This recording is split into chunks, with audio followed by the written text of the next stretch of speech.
The rain pattered softly against the windshield like a gentle lullaby, blurring the city lights into a hazy glow. Jack Thompson gripped the steering wheel of his old Ford pickup, the engine humming steadily as he navigated the slick streets of downtown Seattle. It was just after midnight, and the office holiday party had stretched longer than anyone expected. Jack, a quiet account manager at Reynolds Marketing, had volunteered to drive his boss home. Sarah Reynolds, the sharp-witted CEO who'd built the company from a garage startup, had won too many glasses of champagne. Her laughter from earlier in the evening still echoed in his mind, free and unfiltered, so different from her usual boardroom poise. Jack glanced over at Sarah in the passenger seat. She leaned back, eyes half closed, her dark hair falling loose from its elegant updo. "Thanks for this, Jack," she murmured, her voice soft and a little slurred. "I don't usually let go like that." He nodded, keeping his focus on the road. At 38, Jack was a single dad to his 8-year-old son, Ethan. Nights like this were rare for him. He was usually home by 9, reading bedtime stories or packing lunches. But saying no to Sarah? That wasn't an option in their world. As they pulled up to her sleek condo overlooking Puget Sound, the rain eased into a drizzle. Jack helped her to the door, her arm light on his shoulder. She fumbled with her keys, then turned to him with a sleepy smile. "You're a good guy, Jack. Don't let this job grind that out of you." He chuckled softly, waving it off. "Just doing what anyone would." But as he drove away, the warmth of her words lingered, cutting through the chill of the night. That was 3 months ago. Now, as Jack settled into his routine at the office, things felt different. The open plant floor buzzed with the usual Monday morning energy, phones ringing, keyboards clacking, coffee brewing in the break room. Jack sipped his black coffee from a mug that said "World's Okayest, Dad," a gift from Ethan last Father's Day. He smoothed his tie, glancing at the clock. Another team meeting in 10 minutes. Sarah had called it a strategy huddle, but everyone knew it was her way of keeping the creative juices flowing. Jack's life wasn't glamorous. After his wife, Lisa, passed away from cancer 4 years back, he'd thrown himself into fatherhood and work. Ethan was his anchor, curly-haired, curious, always asking about dinosaurs or why the sky turned pink at sunset. Mornings started with pancakes and school drop-offs. Evenings ended with homework and tucking in. Dating? That was a distant memory, buried under bills and bedtime routines. Work at Reynolds Marketing paid the mortgage, but it was demanding. Deadlines loomed like storm clouds, and Sarah's high standards kept everyone on their toes. She was tough but fair, the kind of boss who remembered birthdays and pushed you to be better. As Jack grabbed his notebook and headed to the conference room, he noticed something odd. The seats around the long glass table were filling up, colleagues chatting, laptops open. Sarah stood at the head, her tailored blouse crisp, tablet in hand. But the chair right beside her,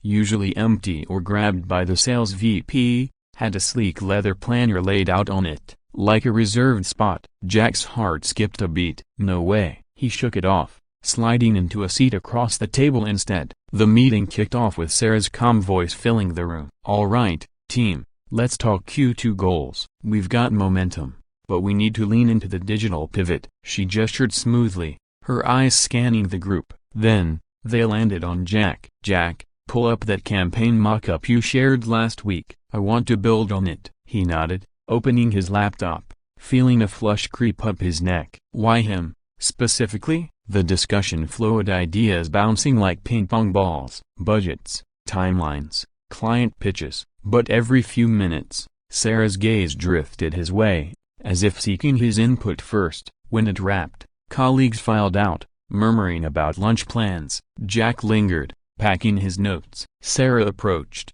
her heels clicking softly on the tile. "Hey, Jack, that planner on the seat next to me? It's for you next time." She said it casually, like commenting on the weather, but her smile held a spark. He froze, mug halfway to his lips. "Me? Why?" She shrugged, tucking a strand of hair behind her ear. "Your insights are gold. Plus, after that drive home, I trust you. Sit by me, keep me grounded." Jack's mind raced back to that rainy night.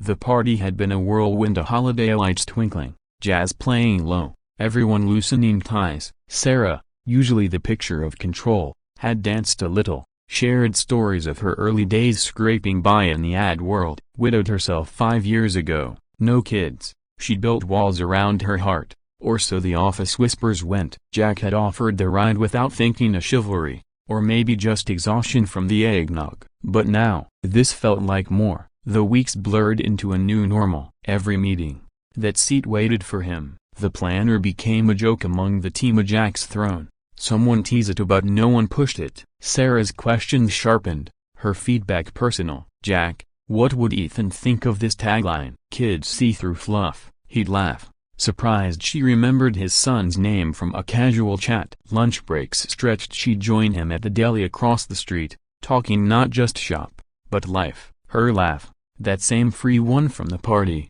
emerged more often, but beneath the ease, Jack's world tugged at him. Ethan came down with a flu on Tuesday, keeping Jack home. He texted Sarah a quick apology for missing the pitch review. Her reply buzzed back fast, family first. Tell the little guy I said get well, we'll catch up. Simple words, but they hit deep. Jack sat on the couch, Ethan curled against him under a blanket fort, watching cartoons. The boy's feverish eyes looked up. Dad, is work mad at you? Jack ruffled his hair. Nah, kiddo, boss is cool. But inside, doubt crept in. Was he blurring lines? Sarah was his boss, brilliant, untouchable, and him, just a dad trying to keep the lights on. The relatable ache of single parenthood weighed heavier those days. Grocery runs after dark, laundry piling up, the quiet house echoing with memories of Lisa's voice. Jack stared at the ceiling some nights, wondering if he was ready for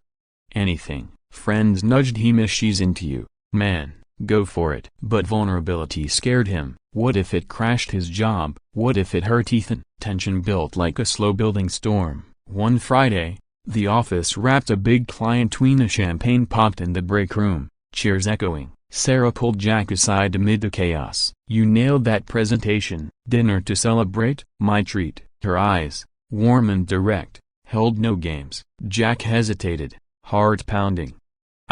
Ethan's with a sitter till 8. But yeah, okay. They ended up at a cozy Italian spot by the water, candles flickering, pasta steaming. Conversation flowed easy. No work talk at first. She shared about her husband, gone too soon in a car wreck. I threw myself into the company to survive. But it's lonely up top. Jack nodded, opening up about Lisa's illness, the endless hospital waits. Ethan keeps me going. He's my why. As plates cleared, Sarah reached across the table, her hand brushing his. That night you drove me home. I wasn't just drunk. I was tired of pretending. You saw me, Jack, real me. The air thickened, charged with unspoken possibility. He squeezed her hand back, a gentle twist in his chest. This wasn't just reserved seats or kind words. It was connection, raw and real. But doubt lingered. I would now? The breakthrough came softly. The next week, Ethan, recovered and full of energy, begged to meet the boss lady after Jack mentioned her dinosaur obsession. Sarah invited them to her office on a Saturday. A casual, no pressure. The space transformed, toys scattered, a pizza delivery en route. Ethan bounded in, wide-eyed at the view. Whoa, you live at work? Sarah laughed, kneeling to his level. Kinda, but today, it's playtime. She pulled out a puzzly dinosaurs. Of course he and they built it together. Jack watching from the couch, a quiet smile growing, as Ethan chattered about T-Rex facts. Sarah caught Jack's eye. No words needed. The warmth said it all. Later, with the boy napping on the couch, she sat beside Jack. This feels right. No rush, but I'm reserving more than a seat for you. He leaned in, their foreheads touching. Yeah, me too. Months later, the rain returned, softer now. Jack drove Sarah home after another late meeting and not drunk, just tired and content. Ethan waved from the back seat, buckled in with his dinosaur book. Sarah's hand rested on Jack's knee, a steady anchor. The city lights blurred again, but this time, they weren't alone in the glow. Live storms came and went, but in these quiet moments, they found their rhythm. A single dad, a driven boss, and a boy with endless questions. Together, they built something stronger than any campaign, a family, pieced from trust and time. In the end, Jack realized the real reservation wasn't a seat at a table. It was space in each other's hearts, held open with care. And as the wipers swished rhythmically, he whispered to Sarah, "Thanks for the ride." She smiled, squeezing his hand. "Anytime."